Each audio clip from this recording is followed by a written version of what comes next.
किसी ने पूछा था वहां क्यों जा रहे हो?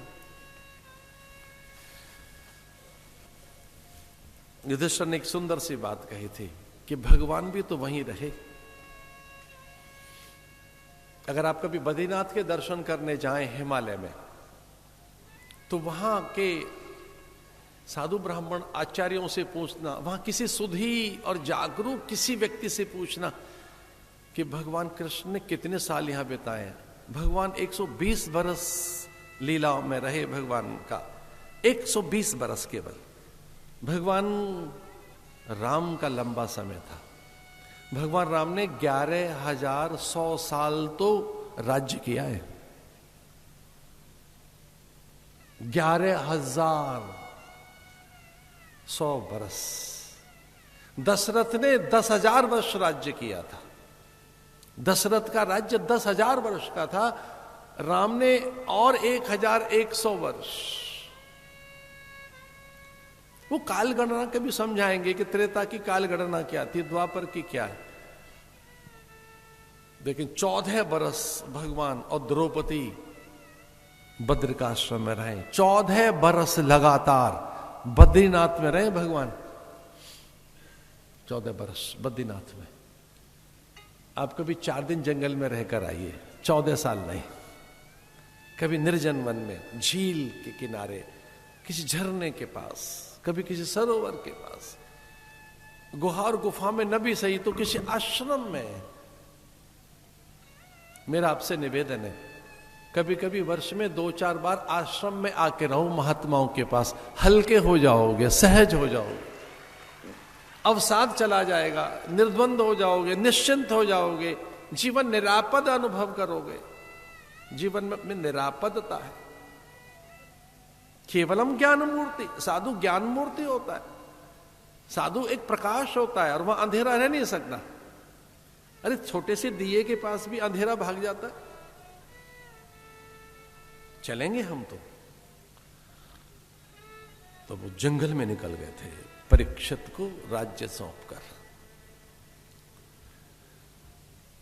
परीक्षित ने अश्वमेध यज्ञ किए, राज्य संभाला।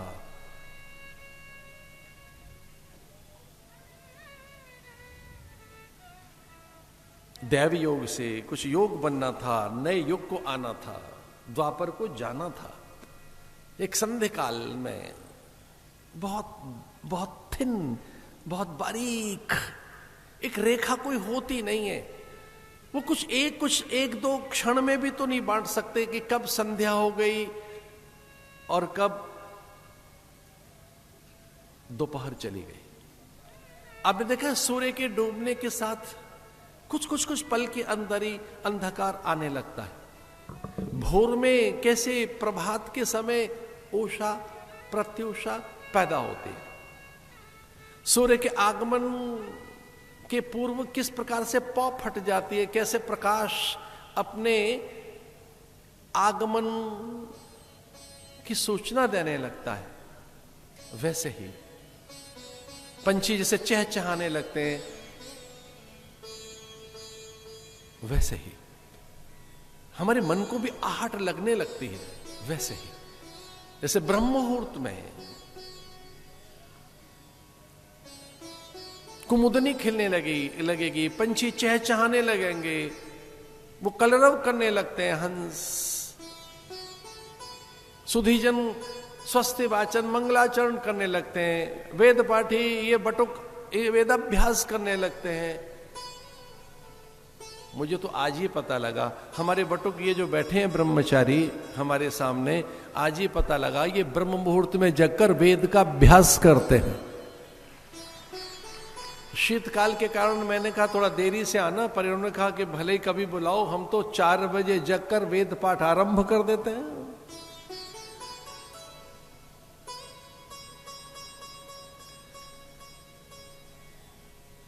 आगे बढ़ते हैं। सुंदर सी एक कुछ पंक्ति याद आती हैं जयशंकर प्रसाद की।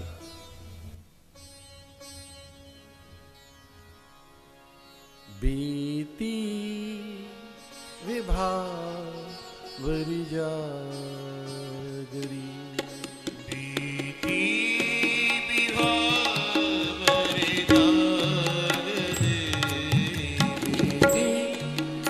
विभावरी जागरी बीती विभावरी जागरी अंबर पनघट में डूबो रही अंबर पनघट में डूबो रही तारा घट्यूं सा नागरी बीती विभावरी जागरी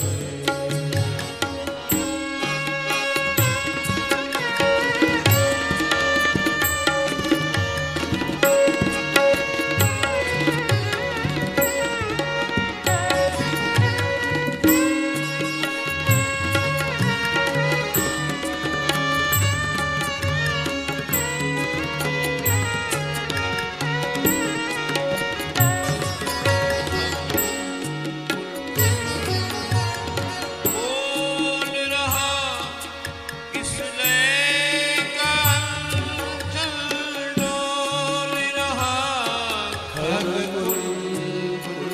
फूल सा बोल रहा किसने कंचन डोल रहा तू सोए अब तक आनी तू सोई है अब तक आनी आँखों में भरे बिहागरी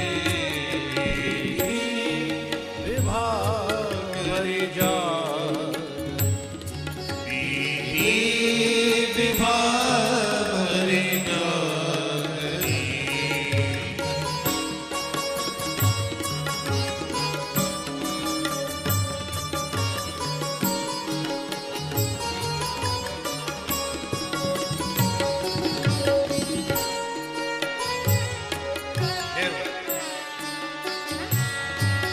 अधरों